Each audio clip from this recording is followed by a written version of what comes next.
You've probably heard this advice before. Start posting more and leads will come. It sounds easy, right?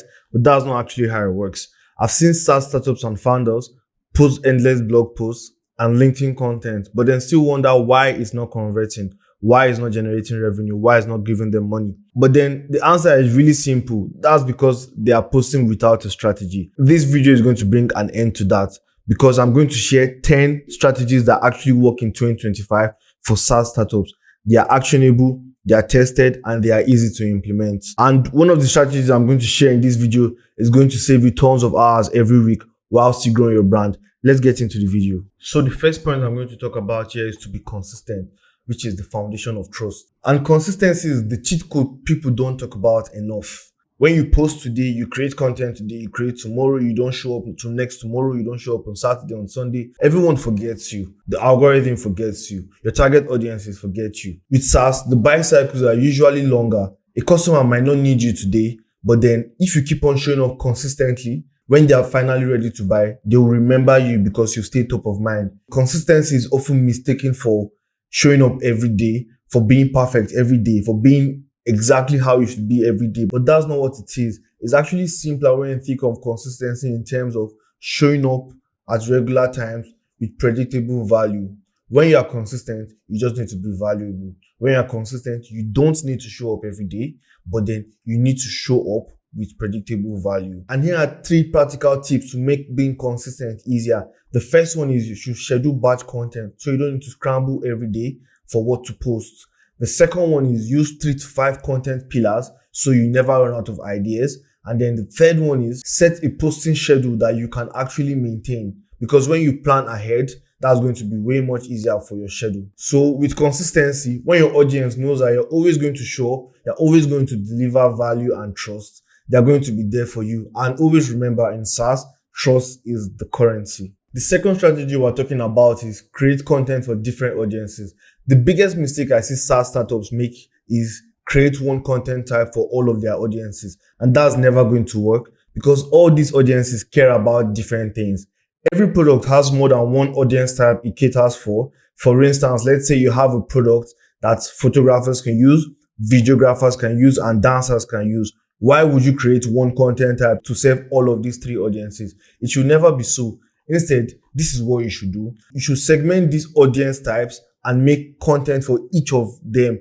So by doing that, you know the content that resonates best with them. You speak in a tone and language they understand, and you can also tweak your call to actions to serve each of these audiences better. So if we're being practical about this, here's what it's going to look like.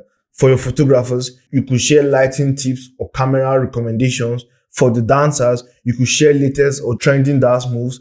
And then for videographers, you could share video editing tips on how to edit better. When you segment your larger audience into their different niche audiences, it's going to help you connect better with them and connect directly with them. So here's a pro tip for you. You should create a mini content map for each of these audiences so you can know what messaging works for them, what tone and call to action delivers best value for your content strategy. The next strategy we're talking about here is set a clear goal for your content. Content without a goal is just noise. And before you hit publish on your next content, ask yourself these 2 questions. First one is, what is the purpose of this content?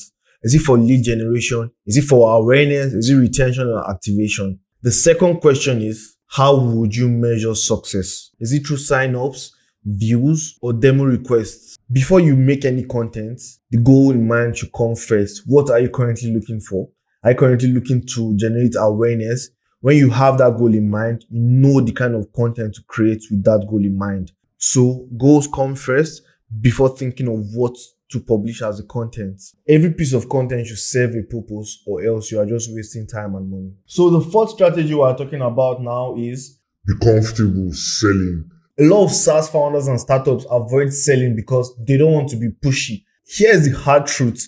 If you don't sell, your business is never going to grow. If you don't sell, what is the end goal of your content in the long run? Is it just for fun, or you just feel like sharing ideas? I mean, I understand not everyone shares content with the purpose of having something to sell. But then again, this video is for those who actually want to generate revenue and increase their monthly recurring revenue. Here's the trick to selling without sounding desperate.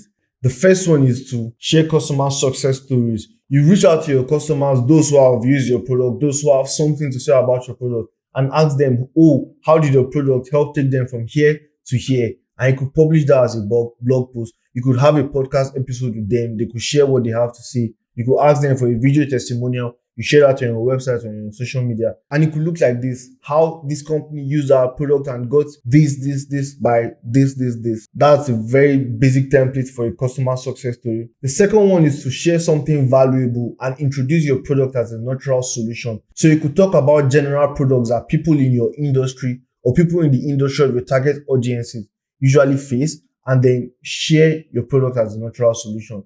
The third one is to share customer testimonial. Still very similar to the case study, but then now the testimonial or social proof is just them giving their word on your product. It is reliable, it's trustworthy, it's affordable, and it works. That's what social proof is going to look like. So when you use these strategies to sell your product, you find out that you are getting comfortable selling without being pushy.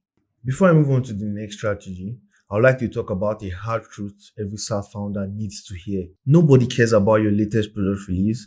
Nobody cares about your features. All that your customer cares about is what your product can actually do for them, how your product can transform their lives, how your product can help them get to where they want to get to. So this leads us to the next point: build thought leadership around problems and not features.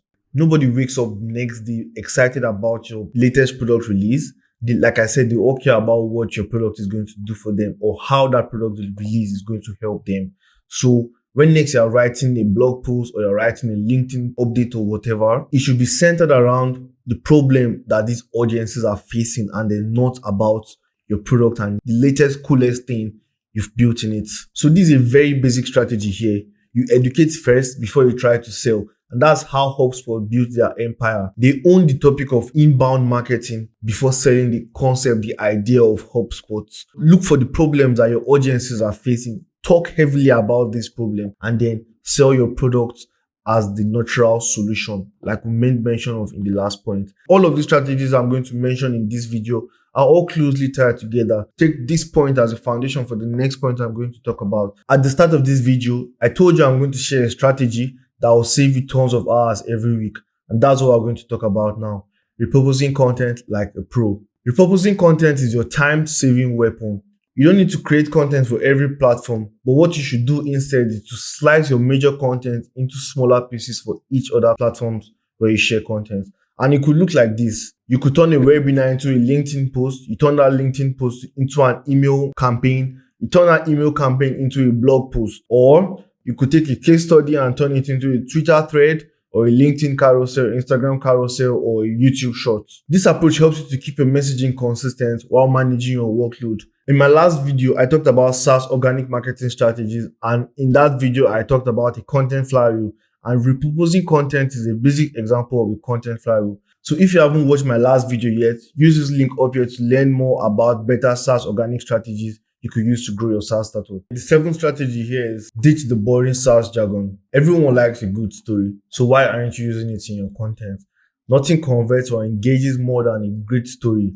And by using a story, it doesn't actually have to be a real story that happened. The goal of a content that seeks engagements is just to grab the viewer's attention. As far as the story is closely related to the audience you're trying to serve, it's closely related to the problem, and it's also closely related to the solution you are selling, it works. So if your content is always sounding like a technical manner, I trust you people are going to get tired of that and scroll away, which you don't want. So here's a very basic framework to use for telling stories when creating content.